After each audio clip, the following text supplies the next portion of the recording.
Welcome to the Elk Season Podcast, Season 4, Episode 18. Today is July 10th, 2025. We are 50 days away from the very beginning of elk season, and we are the Chambers Brothers. My name is Harold. I'm David. And today on the Elk Season Podcast, we're going to talk about the last unicorn. We're going to talk about Murtaugh Lake. An Italian was mauled, the language of wolves, a grizzly dinner with wolves, hiking the Continental Divide, and also not 1 acre. Let's go. Let's do it. Let's go. I want to say real quick, if you made it this far into the video, thank you so much for watching. Please like and subscribe. I cannot tell you how much the Elk Season Podcast has enriched my life and my hunting experience and my understanding, just talking about it with you every single week, or as often as we can, talk about the ecosystem and all the predators and the prey and the weather. It keeps me so focused, and I think so much more about elk season now. And if that's your goal, and that's been the goal of the podcast from the very beginning, to talk about the greatest outdoor sport in North America, archery elk, and everything that surrounds it, and that would include the ecosystem.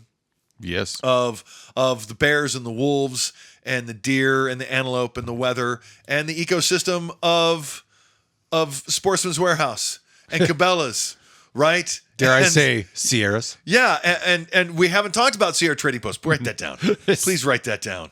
We have to talk about that. Sierra. Have you been in there? Not this one. Okay. I've been meaning to get over there. Clearly, it's high on my priority list. So please like and subscribe to the Elk Season Podcast. And once a week, just 20, 30, 40 minutes. I know I can be long-winded. 30, 40 minutes, but I like to read a lot of books about the West, and it just helps me stay on point for elk season, which, again, is 50 days away.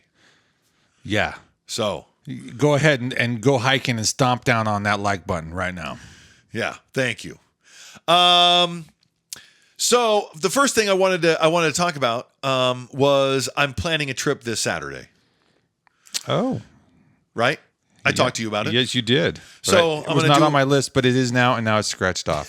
And by that, I just mean I scribbled and I just made the motion to make it look legit. I have not. I have been. Everybody's busy. I have not been out in the woods since all year.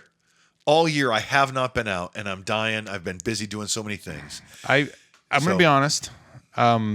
It's the first year in many years that you and I will likely not have gotten out before hunting season together. Yeah, yeah. And so it's a harsh reality at this point because we're too close and schedules are pretty busy. Yeah. That's okay. That's all right. But that's a weird feeling. Real quick, also, if you're watching this video, please watch till the end. At the end of every episode of the Elk Season Podcast is a song written by AI, performed and arranged by David. Well, it was. How do I say this? The words were written. The lyrics were inspired by AI. Initially written by AI, but they were arranged by me. Sorry, I just like to say it that way. You're right. The important thing is there's a really cool Elk Season song at the end of this video with really awesome trail camera footage from my very own trail cams, and I love watching trail cam footage. Yeah, and I got to be a part of most of the trail cam setups. Yeah, and so I really so my trip There's this so Saturday much. is to go in and set up trail cams. Yeah, I like to have trail cams out. I like to get them out in June. It's okay that it's July, but I stopped recording on my phone. Okay. Where was I? So you were talking about putting your cameras up. Yes. Yeah. So I like the videos. I like putting the videos together at the end of the Elk Season Podcast. And we were gone. We were gone for like 10 minutes. Yeah. Sorry about that. Well, it was more like 3, but it felt like an hour. So yeah, I'm going up to put do some new things. To try to bike with a backpack on, to try to use a mountain bike with a pretty light setup too. It's only an overnight, Not a lot of weight except the cameras, the tripod, the phone scope, the binoculars. Other than that, there's nothing. But really. you know the area well. Yes. And you know exactly where you're going. So I totally get it. It's an in and out operation, quick. Yeah, and it's just a good practice run like for me to feel out how it feels being on the bike. I told you there was some deep cameras I wanted to place and do a year project again. The place I want requires or could require a mountain bike for part of it, and I've always wanted to incorporate mountain bikes somehow into hunting. Just double check that sign at the trailhead because I believe that it says no mechanical or no motorized vehicles, and I don't know if that includes bikes in Idaho. Okay. So I use a website called Trail Forks. Okay. And it shows every time you click on a trail, it'll show you because you can only ride a bike up to the wilderness. You cannot cross into right. So at the top of that pass, exactly. Yeah. You cannot, and it says right there. Yep. Gotcha. There's no trail for you here. So anyway, it's pretty reliable. Trail Forks is pretty good. And I really want to try it out. I've seen other guys do it, and I know that there's a good bike trailer you can get, a single wheel bike trailer called a Bob Yak. I think there's other brands too, but it'll hold 70 pounds, which is a good amount. Yeah, which is a pretty good amount to be hauling around. I ran into a fellow riding a bike up in the other place that we did. So yeah, he only rode up to a certain point to the first junction. Okay, and that's pretty much what I'm going to do. I'm riding up to a junction. Yeah. To where the trail gets, I'll have to be just sort of wise off pushing the bike more than I would be riding it. So, okay, I'll just leave it here. Yeah. Right. And there's a lot of places on that trail. It's like, I'm just going to be pushing this bike. I'm hoping, I'm eager to hear what you learned and find out about the area and, what kind of moisture's up there, what kind of animals and things like that. Yeah. And typically when we camp up there, we'll camp and then we'll wake up and we'll take a hike and place the cameras, and it's the middle of the day and we don't see any animals. Yeah. So this, and I've done it this way before, where I hike up in the afternoon and you just stay there and wait for the sun to go down. And last time I think I hiked all the way back down to the truck and slept by the road. But this time I'm just going to stay up there. I'll be able to do some phone scoping, both in the night and early in the morning if I wake up nice and early. Very cool. So I'm excited about finally getting out this year. Jeez, all the stuff. For you, it's been way too long. It has been. I'm excited for you. Glad that you have the opportunity. So make the most of it. So you're talking about. I don't know how to segue here. We've got a lot of disjointed conversations today. And so I guess, speaking of getting out, I found a segue. Okay. My oldest boy, I actually took him up here camping or hiking when he was 8. And that hiking trip taught me that he's a hiking fool. Yeah. Now, he doesn't go out all that often with us, but at 8 years old, he kept up. And we went up to the double saddles on Mooring Ridge, and we got to see antelope and an elk. Yeah. There's a funny story about him using the restroom when a cow elk came up on the side of the hill and just watched him. But it was kind of like, that's weird. Anyway, he doesn't go out all that often, but when he does, he likes to go hiking. But he went out camping with some friends to Murtaugh Lake earlier this year when he graduated high school. Yeah. And so we were surprised, as surprised but not surprised, because this is common for our reservoirs here in the area. It's a little early in the year, I think, for Murtaugh Lake. It does seem a little bit early. It seems to me. Usually we hear about Salmon Falls Creek, as one of the first ones. Yeah. But we have a warning about algae blooms. Yeah, cyanobacteria. And it's not safe for you to go in, for your dogs to go in, for you to touch, play with, recreate on. Yeah, it's kind of a bummer because Murtaugh Lake is close and a lot of people use it. Yeah, it's a nice place. It's a nice lake. Do. So hopefully that, I don't know how, is that a season long issue? That's something I don't know about these blooms. I don't know. I should find out more about cyanobacteria. I will look into it. And that means I will ask ChatGPT. And the word, right? And the root word there sounds like it's related to cyanide. Could be, yeah. So I don't know. I'm guessing. But anyway, hey, when you go out, you got to be careful. We talk about that all the time. We talk about people going into the wilderness. Is it better to have a sidearm? Is it better to have bear spray? But either way, we talk about the innate curiosity humans have with nature and wildlife, and we tend to focus mostly on the individuals that we have here in the United States with, places like Yellowstone and Glacier and well, anywhere. And of course, we talk a lot about the bears that kind of go through properties, particularly back east, more recently like Tahoe area.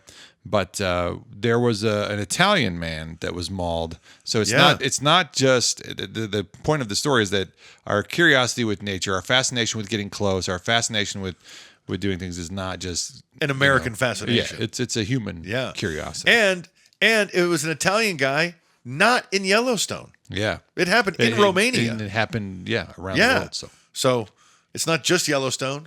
It's not just visitors, right? It's everywhere. It's everybody that's curious and ignorant of how to behave. Now, having said that, there are so many videos of people doing stupid things near buffalo in Yellowstone and nothing bad happening. Yeah. What's the saying? 70% of gamblers quit before they win. Weird. I don't think I've heard that, but I think it makes sense. Right? What a great saying. Yeah. Yeah. Yeah. Sorry, now it's hitting me. Yeah, So they quit before they ever win.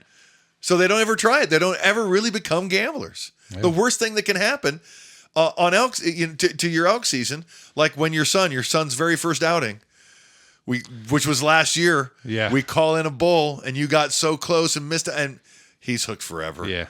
There's nothing. We're awaiting a call from a local bow shop. Oh, really? Yeah. So nice. It's on order. What's the coolest thing you've seen out in the wild other than bears? Like, when I'm trying to. This segue was bad because I'm trying to lean it into like the coolest antler formation you've ever seen. Oh.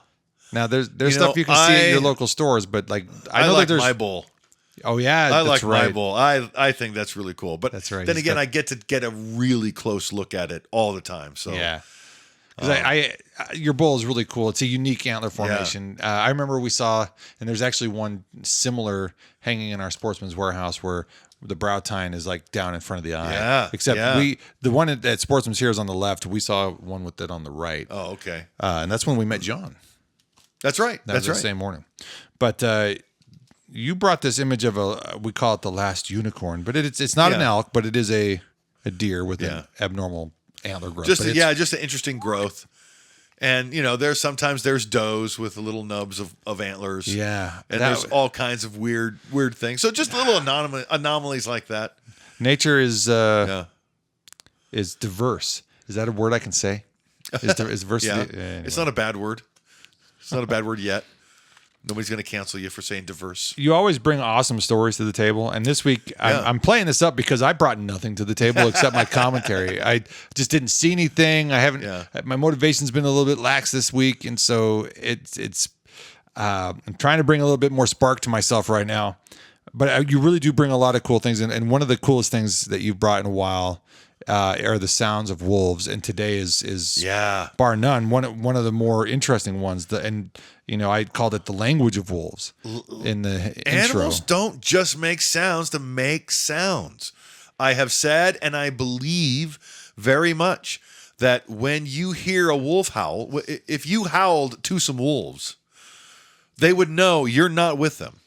Yeah, and they're very territorial, and they are going to come and check you out. Or it's very serious, yeah. Well, I guess, sorry if they thought you were a wolf. Yeah, I'm like, my brain just went in a really dumb direction with that. I'm almost embarrassed to tell you what my brain thought. So, but the same thing when we talk about a locator bugle. Yeah. Right? This is where I am. Where are you? That's what a wolf is saying when it howls. Yeah. Basically, I am dances with wool. I'm wind in his hair, whatever, right? Just screams it from the mountaintop. And you got to scream back, oh, this is who I am. This is where I'm from. And they recognize your voice. Right. My brain went the wrong direction. I was thinking, oh, if I howl at a wolf, they're going to be like, well, that's a human howling. And they're going to leave. That's really idiotic for me to think. Anyway, there's that. Yeah. So, and this is why I would advocate, don't work the same group of elk with the same call twice. Yeah, we've talked about that out in the field. Yes, and this is exactly why. You work a group of elk with the same calling sequence, and I think I've I think it's happened to us before where we have the same call, same calling sequence. Well, we used to only carry one. Now, how many calls do you carry? Yeah. I have 4 or 5 myself, and you have like a whole 10. bunch. A whole bunch. So there are options, and you need to explore those options. Yeah, and understand that you work a group of elk with one call and you're unsuccessful, don't try that call again. They'll recognize you. Yep. Right away. Yep. Right away. So animal language is a fascinating subject. And So the fact that researchers looking into wolves, and I'm sure I'm going to come across more, and we will make sure and report it to you here on the Elk Season Podcast. And I've got a weird amendment to that language with the next story. There's verbal language is what we're talking about amongst animals versus humans. Yeah. But there's also visual language. Nonverbal communication. Nonverbal communication is powerful. And so you actually showed me another cool video. Yeah. Another one. So insane. And I titled this Grizzly Dinner with Wolves. Yeah, a wolf's dinner is going to be grizzly, but this is literally grizzly bears fighting wolves for some food. Well, one fighting them, an aggressive male. Yeah. A pack of wolves. So now here's my if I'm sorry. Can I talk? Well, I was just setting it up. I didn't know if you wanted to interject and do a different setup. I was just setting the stage of what is going on so people... Right. And I wanted to go back a little bit further because my perception is, and has been, when I talk about how grizzlies have been doing so well because of wolf reintroduction. Yeah. I always tell people, I'm a grizzly bear. I just found the elk you killed. What are you going to do? Take it from me? Mm-hmm. You're not. And typically, that's what happens. But it's not always the case. How hungry are the wolves? They're pretty hungry. Wolves don't attack humans. But how hungry are they? Sometimes they do. Yeah. If they're super, super hungry. Hunger rules. Yes. So if you're, and it looked like to me in the video, this big adult male grizzly bear is like been camped out on this corpse. Yeah. He's probably full. Yes. Right? The wolves come in and they're like, they want to get him off the corpse. So, he doesn't give up too much. He doesn't give up too much of a fight because he's full. Yeah. He's not that hungry. That would be my guess on the scenario. Yeah. But there's another smaller grizzly bear who also wants to eat, but can't eat with the big boar because that big boar will tear him to pieces. Yep. And what's crazy is the wolves and both bears are on screen at the same time. Yeah. That was incredible. This isn't something that happened over days. This happened in minutes. The wolves ran off a big boar from a kill. Yeah. And as hunger being the rule, the other grizzly bear just wasn't aggressively guarding the corpse. He just wasn't being aggressive. He wasn't being selfish. And the wolves eventually let him eat. Yeah. So the younger grizzly bear, the big boar is probably full. Yep. Right? If he was hungry, those wolves, that's my belief. If he was hungry, if he wasn't full, not just hungry, if he wasn't full, those wolves wouldn't get a lick from that corpse. That's my impression. So the worst advice that I could give out on this podcast to anyone, and by the way, you should not do this. Disclaimer, don't try this anywhere, anytime. Yeah. But if you want to eat with some wolves, just approach them slowly and cautiously. Yeah, timidly. And you can see the bears, right? The nonverbal communication. Kind of this, oh, shucks, I sure would like a little piece of that, any right? Extra meat there? Where the other bear, his body language was, don't try me. Yeah. Don't try me, which was more of a threat than it was anything else. Because I just think he was full.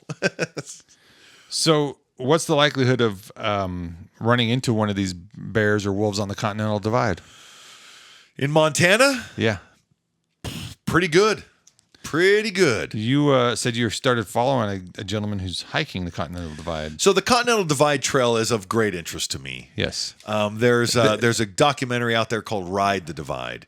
Mountain bikers want to start in Montana at the Canadian border and ride all the way to Mexico. Wow. And on the Continental Divide. That would be cool. Yeah, and they do it, and what the narrator and the filmmaker actually was part of the documentary, but he dropped out. It was just too difficult for him. And there was a group of guys, 4 guys, who stuck together and actually crossed the border, all 4 at the same time, like holding hands on their bikes, crossing the border. So it was really cool. It's a great documentary, but I like the Divide because In fact, one of the places that he talked about in one of his first posts was the Triple Divide Pass. Yeah, that's up in Glacier, between Glacier and it goes out. One Bob goes Marshall. to the bay, and then it Right. Yeah. One goes to the Gulf, one goes to the Bay, one goes to the Pacific. Anyway, so I like watching it. It's so trendy. Ever since I read the book, Cheryl Strayed. What was the name? It became a movie with Reese Witherspoon. It's called, I can't remember. The book and the movie was good, but she hikes the Pacific Crest Trail. There's all these awesome trails, Pacific Crest, the Appalachian. So this is an author who's hiking this trail, and I don't think most people even know this trail really exists, right? Until Cheryl Strayed wrote this book, and then a movie was made, and Reese Witherspoon played her. She's like strung out on drugs and all kinds of crazy bad relationships, and decides, which is a great idea, to get to nature and really find out what's important in life, right? It being in the middle of nature, gives you a really nice perspective, and that's one of the things I look forward to every elk season. Yeah. Is the perspective my life has from 9,000 feet in the Rockies. My whole life just has a different perspective, and so I like that, but I don't like the idea that these trails are becoming so trendy. You know, Havasu Falls, all these beautiful places. As long as if you can post about it, it's going to be ruined. I am reading a book right now called A Walk in the Wild. Okay, and it's about a guy who walks the Pacific Coast Trail. Pacific Crest? Yeah, that's what I mean. Yeah. So, okay, yeah. But I'll let you know how it goes. Or it might be the Appalachian. No, it's the Appalachian. I'm sorry. Okay. It's the Appalachian Trail. Yeah, there's a lot of great trails. Anyway. I would say the toughest one is probably the Continental Divide Trail. But that's just my ego talking. Probably. Well, it's probably for both of those. Probably ego, probably tough. Right, right. You can probably get outfitted, though, at a place like Sierras. Not a bad segue. No, you can't.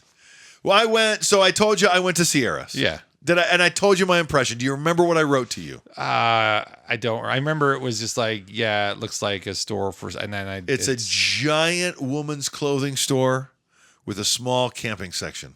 Oh, yeah. That's my impression. I haven't been to this one. It's the one in Boise, or I guess it was Meridian that we went to, because I was like, we're getting one of these. I need to go see what this is about. Right. And I don't remember that being the impression, other than it was a giant clothing store, but I don't know. I guess it didn't seem like it was one way or the other in terms of who it was catering to. But yeah, so all I was trying to measure it up against was like, okay, Sportsman's Warehouse. Right, which is a far cry. As far as outdoor gear goes, it's a far cry. Yeah. I did, however, I spent $179 on an ultralight backpacking chair. Oh. I just dropped that. I think Nice. Today or the other day. It's a Helinox ultralight. It's the one everybody has. Everybody talks about. So I think I know what you're talking about. It has like little quad legs and Yep. It's a little bucket seat. So we'll see. I'm skeptical of. You get that from the Amazon days, or did you go to Sierras? No, there's not to be found at Sierras. If they would have been at Sierras, I would have bought one. Right? I was looking for a new backpack. I need a new backpack. I go, well, I need a lot of new things this season. And I'll go to Sportsman's, which is fine, but I like having options, and I thought there might be a little bit of selection. And there's not a whole lot of selection. It might take a while for a store to mature into the local demographic. Yeah, I'm sure a big company like that's done the studies and they know what's going to sell. Well, they can predict, but they don't know. You're right. But we'll see what happens. Let's see. Yeah. There's a lot of stuff there. And part of me is glad that there's not enough people that interested in going deep into the wilderness. Right. Honestly, sell deep wilderness stuff. Yeah, no, that's right. fine. That's good. That's a sign to me. There's going to be fewer people when I go deep. Nice. Yeah. So that's the positive I decided to take from that. And honestly, I guess that can lead us to the final segue here. Currently, even though it's probably still going to come back, we still have a deep place to go hike to because legislation. I think we did bring this up last week, but just not 1 acre, man, is a good mantra. Acre. Don't give it up. It was I showed you one video from TikTok, but that's one of 100 that I saw of people saying not 1 acre. Yeah. Not one. It's probably one of hundreds of thousands. Stand your ground. If your ground is public land, stand your ground. Yeah. There's a lot of public landowners out there. We all got to make sure we keep it that way. And we did. And we did. And it was successful, and we need to stay vigilant. But it was a stressful couple months. Yeah, it was. Whew. Anyways, we got a family reunion next week. Yeah. So we're in not Yellowstone. doing So we'll bring back any photos and videos that are relevant. Yeah, and we won't be doing a podcast next week. No. But the week after, we'll give you a wrap up, and gosh, that's going to make it, oh my gosh, 30-some days. Yeah, it's getting close. 36 days. It's getting close. Till Elk Season, next time you hear from us. So don't skip leg day. Stay busy. Be well. Goodbye. In the morning light, before dawn, bow grip tight, heart beating strong. Through the forest, ancient giants roam, in the land where the wild calls me home. Through the whispering pines and the autumn breeze, driven by the chase, crisp air I breathe. With every step I take, earth beneath my feet. In nature's beauty where the hunter and elk meet. The mountains rise, kissed by the sun. In September, where I belong, bugles echo loudly through the veil, a symphony of an ancient tale. Through the whispering pines and the autumn breeze, driven by the chase, crisp air I breathe. With every step I take, earth beneath my feet. In nature's beauty where the hunter and elk meet. Silent as the morning mist, I travel on with careful grace. Every shadow, every sound surrounds me in this wild embrace. The challenge and the thrill, the patience and the skill, in the dance of life and nature, my heart's forever filled. As the sun sets, shadows long and deep, I find my place with the memories I keep. The chase and the beauty of a day gone by. Deep in the mountains, my spirit cries. Through the whispering pines and the autumn breeze, driven by the chase, crisp air I breathe. With every step I take, earth beneath my feet. In nature's beauty, out where the hunter and elk meet. Here's to the wild places where the elk and I both roam. The chase that brings us closer to the place that I call home. In the stillness of the forest, in the grandeur of the land, I am one with nature's wonder, with my bow here in my hand.